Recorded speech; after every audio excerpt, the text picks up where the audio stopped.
All right, it's one last midnight. Welcome back to another episode of Astroneer.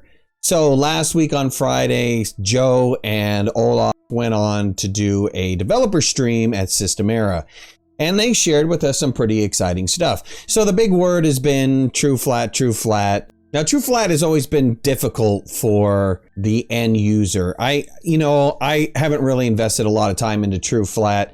It takes a lot of pushing and pulling of the vertices to be able to get to the right flat so that you could get, these angles to meet up. And I showed you that in the last video that, some of my subscribers have used true flat and they work on it and they enjoy doing it. I kind of found it was very difficult and hard to get into. And so as a solution to this kind of concept, they've introduced this idea of what's called a leveling block. So you can, so we made this little block that you can, leave in the world, and then you can activate it, and then it stamps a true flat block into the world. And that block that you see is sort of misaligned with the planet, but it's aligned with the flat, sort of with the true flat axis of the world. So people were like, before this, people would go to the poles or like to specific locations to find these flat areas. But now you have this little travel companion cube, aka leveling block, and you can just travel with that and place it anywhere in the world, and it will create such a surface for you. And then you can use it, with the existing tools to level out your true flat sort of geometry.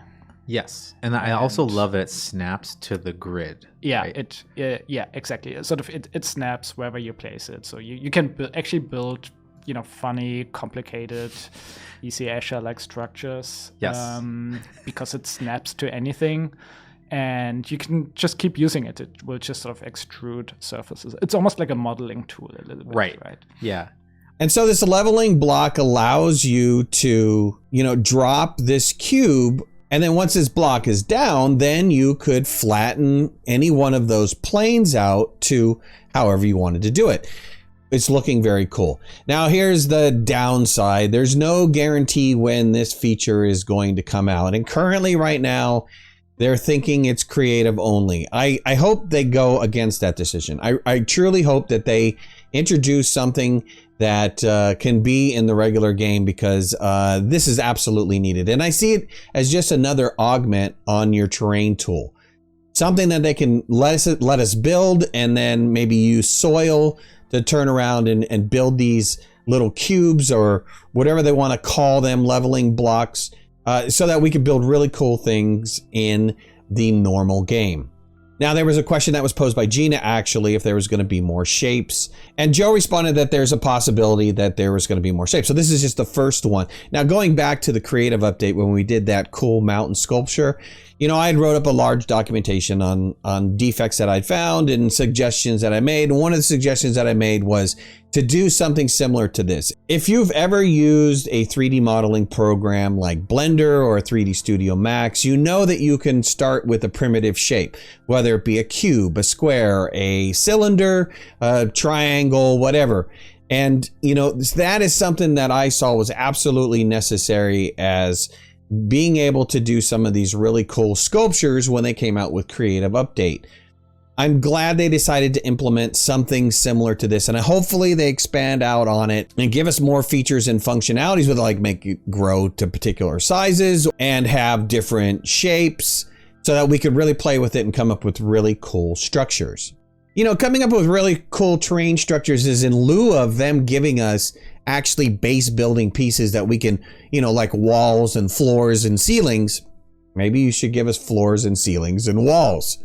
Systemera would love to have that. So there were some questions about, what's the new stuff coming out and what will it be? And Joe had alluded to, and I guess he alluded to this on Discord as well, that the new stuff was going to be very exciting, but that's all he said about it. He didn't give us any kind of timeline or date or anything like that inside of a live stream. He did talk about that more details are going to be coming out about the dedicated servers soon. And, he said next week in the live stream. So I'm assuming that's this week or maybe possibly the week after this. Somebody had talked about, is there going to be a party hat for their birthday? And he said it was an interesting idea, it was kind of like a wink, wink, nudge, nudge kind of thing. So maybe there is going to be possibly some sort of hat that is going to come out for their, birthday anniversary. I guess there was a question about a sitting emote that happened sometime during the live stream, and Joe had said that the emotes are completed, but they're not implemented into the game. So I'm sure that they're sitting on a bunch of assets that they haven't wound up implementing into the game. Maybe just there's no reason for them. There was some more talk about the Astroneer official shop, which is, their own store, their own version of the store, and System Error being able to sell products directly. I really want this feature badly. I want them to have their own store. I want them to put out their own merchandise. Joe said they were going to talk about it soon. Have no idea what soon actually means. Soon might be, 4 months from now. Who knows? So Joe showed off a free camera mode during the live stream. Man, I've been wanting this feature for so long. I can't tell you that, this is something I really would like to have, to be able to set up shots or, be able to tell like a story from a different angle. I'm so excited for them to put this into the game, but there was no indication that it was coming anytime soon. There was like, I don't even know if you guys are going to get it, was kind of the response that Joe gave. So hopefully this is something that gets implemented into the game, and soon. I would love to have this feature. There were questions about if the height limit was ever going to be removed, and there's not going to be any kind of removal of the height limit. Mainly they alluded to, they don't want you to break the game. It's too easy to break the game now by doing, creating a massive amount of resources and creating a ramp to another planet is just something that they don't really want you to do because it's going to cause bad performance in a game or break your save. Joe, let us know how smart he is. I agree. I'm very smart. Is this just news to you? So that's a good thing. I'm glad we know that. And when is the next update going to come out? Well, we don't know. I'm hoping that we get more information sometime this week or possibly next week about what the next patch is going to be. And hopefully we get to see something about a roadmap, because I would really love to see a roadmap for this year. That would be fantastic. All right, so that's it. I hope you guys enjoyed the video. If you did, hit that like button. If you're not subscribers, please subscribe. We got a great community of people here. If you want to follow me on any of my social media, you can find the links in the description below, and make sure to hit that notification bell so that you know when I go live and when I post new videos. Talk to you soon. Thanks a lot. Bye-bye.